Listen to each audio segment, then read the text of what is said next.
मेरे प्यारे दोस्तों, नो पॉलिटिक्स प्लीज में आपका स्वागत है।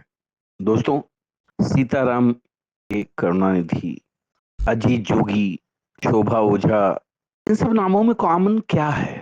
आपको लगता होगा ये सारे हिंदू नाम हैं, नेताओं के नाम हैं, और ऐसे इनके जैसे सैकड़ों हजारों नाम हैं जो कि बड़े बड़े नेताओं के हैं, या बहुत सारे आप लोगों के बीच में भी ऐसे लोग होंगे जिनके बीच में ये सारे नाम हैं। लेकिन इन नामों की खासियत क्या है? कभी आपने ध्यान दिया? जब सीताराम येचुरी मरे तो पता चला कि वो हिंदू तो थे ही नहीं, वो एक क्रिप्टो थे। यानी कि जिसने चुपचाप अपना धर्म बदल लिया हो लेकिन अपना नाम ना बदला हो, ताकि वो अपने पुराने नाम की पहचान के साथ हिंदुओं को बेवकूफ बना सके, मिला मिला रहे, और मौका मिलने पर उनको भी कन्वर्ट कराने का प्रयास करे। जी हाँ, जैसे हरी घास में छुपा हुआ सांप होता है हरे रंग का, ये वही लोग हैं जिन्होंने मौका मिलते ही अपने फायदे के लिए धर्म बदल लिया लेकिन नाम नहीं बदला। क्यों? क्योंकि इनको पता है कि ये भारत देश जो है हिंदू बहुसंख्यक देश है, और जैसे जैसे साम दाम दंड भेद, यानी हर तरीके से ये जैसे भी हो, इन्हें हिंदुओं की जनसंख्या कम करती है, ताकि मौका आने पर ये अपने असली रंग में आ सकेंगे। और जो हाल पाकिस्तान, बांग्लादेश, अफगानिस्तान या दूसरे अन्य देशों में हिंदुओं का हुआ, वही हाल ये यहां पर भी हिंदुओं के साथ कर सके। धर्म परिवर्तन पर किसी को कोई तकलीफ नहीं है। अगर आप किसी धर्म में अपने आप को कंफर्टेबल नहीं महसूस करते हैं तो भारत का संविधान आपको ये अधिकार देता है कि आप अपना धर्म बदल लें।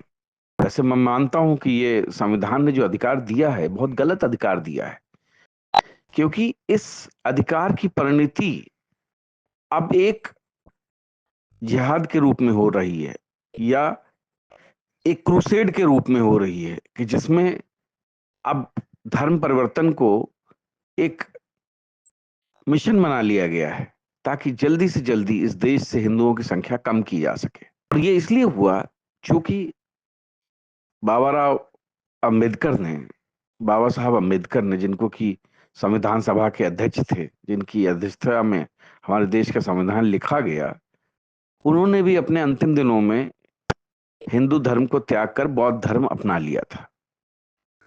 तो उन्होंने इस फैसिलिटेशन के लिए जो है धर्म परिवर्तन को संविधान की सीमा थी उसमें शामिल कर लिया। लेकिन मुझे लगता है कि भारत की सरकार को अब जाग जाना चाहिए, क्योंकि धर्म परिवर्तन अगर यूं ही चलता रहा, देश का हाल भी जो है दूसरे देश, जहां पर कि जैसे ईरान था या और भी देश थे, वहां पर जनसंख्या के आधार पर ही देश कब्जाए गए, और बाद में वहां के रहने वाले मूल निवासी कुछ भी नहीं कर पाए। तो मुझे लगता है कि मूल निवासियों को जागना चाहिए, क्योंकि धर्म परिवर्तन होने के बाद भी पुराने नाम को रखना ये कहीं से भी जायज नहीं ठहराया जा सकता। और इसके पीछे सिर्फ दो ही कारण है। पहला कारण ये कि हिंदुओं के बीच में घुले मिले रहो, उनको बेवकूफ बनाते रहो, और उनको ये एहसास दिलाते रहो कि हम भी तुम्हारे बीच में के एक हैं, और अंदर ही अंदर जो उनमें से अपने धर्म से थोड़ा सा भी सशंकित हों या लालची हों, उनको लालच देके उनका धर्म परिवर्तन करा लो। और दूसरा जो लालच है वो है संविधान प्रदत्त आरक्षण का। जो गरीब लोग ज्यादातर, जो कि जिनको कि आप एसटी या एससी में शामिल करते हो, वो लोग जो धर्म परिवर्तन कर रहे हैं वो सिर्फ लालच में धर्म परिवर्तन कर रहे हैं। और इसीलिए अंग्रेजों ने उनका नाम जो है राइस बैग कन्वर्ट रखा था, 2 बोरी चावल में बिकने वाले लोग। वो अपना नाम इसलिए नहीं बदलते हैं, एक तो उनको समाज से विस्थापन का खतरा रहता है, दूसरा वो आरक्षण पर अपनी पकड़ नहीं छोड़ना चाहते हैं। यानी कि वो धर्म कोई भी अपना लें, लेकिन उनको एससी एसटी का आरक्षण का भी फायदा चाहिए। इसीलिए हमारे देश में हजारों लाखों लोग ऐसे हैं जो कि कन्वर्ट कर चुके हैं, किसी दूसरे धर्म में अपनी आस्था रख रहे हैं, लेकिन नाम नहीं बदल रहे हैं, साथ ही साथ एससी एसटी का आरक्षण भी उठा रहे हैं। और अब तो ओबीसी वर्ग के लोग भी जो है इस प्रकार के कामों में शामिल हो चुके हैं। तो दोस्तों, हमें देखना होगा कि ये लोग कौन हैं, कहाँ से आते हैं, क्यों ऐसा कर रहे हैं, इनके लालच का लेवल क्या है, ये क्यों अपने लालच में जिस धर्म में पैदा हुए उस धर्म को छोड़कर दूसरे धर्म को अपना रहे हैं। इनको ये सोचना चाहिए कि अगर दूसरा धर्म इतना अच्छा होता और जिस धर्म के गॉड को या उसके दूसरे पूजनीय को ये मानने चले हैं, अगर वो इतना शक्तिशाली होता तो ये उसी धर्म में पैदा होते। ये क्यों हिंदू धर्म में पैदा हुए? हिंदू धर्म में पैदा होने के बाद जहां कहा गया है कि बड़े भाग मानुष तन पावा, सुर नर मुनि दुर्लभ सब ग्रंथनि गावा, यानी कि ऐसा धर्म जो कि सनातन कहलाता है, जिसका ना कि कोई आदि है ना कोई अंत है, ऐसे महान धर्म में पैदा होने के बाद आप क्यों मिलिट्री रिलीजन्स में शामिल होना चाहते हो?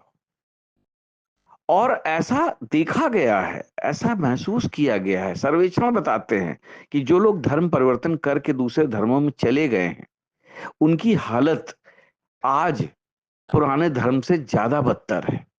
लेकिन चूंकि ये एमएलएम है, मल्टी लेवल मार्केटिंग है, कि जहां पर हर आदमी इसके फायदे बहुत अच्छे गिनाता है, भले ही वो अंदर अंदर परेशान हो, उसको पता हो कि उसके साथ धोखा हुआ है, लेकिन फिर भी वो मल्टी लेवल मार्केटिंग की तरीके से अपने धर्म की, जिस धर्म में उसने कन्वर्ट किया है, उसकी जो है तारीफों के पुल बांधता रहता है और अंदर ही अंदर घुटता रहता है।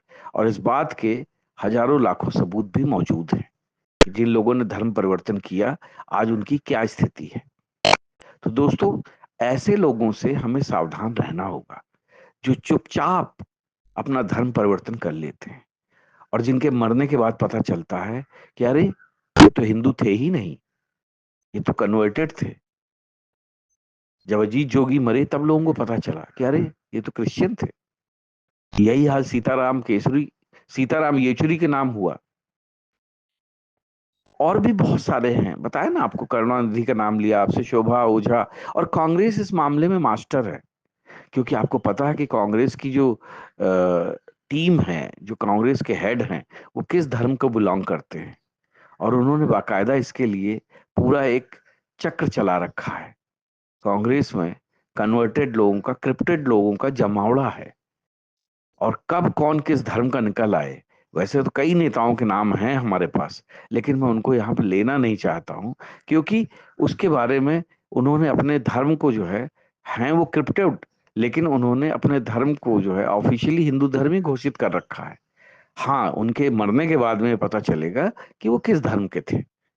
तो दोस्तों, इस चीज को जो है आप लोगों को ध्यान रखना होगा, अपने देश को बचाना होगा। क्योंकि देखिए, आज आप थोड़े से लालच में, सत्ता के लालच में, पैसों के लालच में, पावर के लालच में इन सब चीजों को सपोर्ट कर रहे हो, लेकिन कल जब आप नहीं रहोगे, जब आपके बच्चे बड़े होंगे और अगर वो हिंदू धर्म में हैं और उनके साथ पाकिस्तान, अफगानिस्तान या बांग्लादेश जैसा व्यवहार होगा, तो आप सोच सकते हो कि वो बच्चे अपने पुरखों को कितनी गालियां देंगे, कितना कोसेंगे कि हमारे साथ ऐसा क्यों किया गया।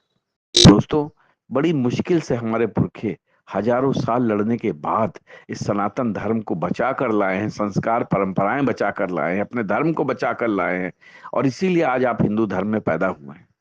तो ऐसे लोगों से सावधान रहें। धर्म परिवर्तन एक गुनाह है, एक, मैं कहूंगा, अपराध है, और एक बहुत बड़ी विडंबना है। इसलिए इसका जितना विरोध हो सके करिए और ऐसे लोगों से सावधान रहिए। जय हिंद, जय भारत।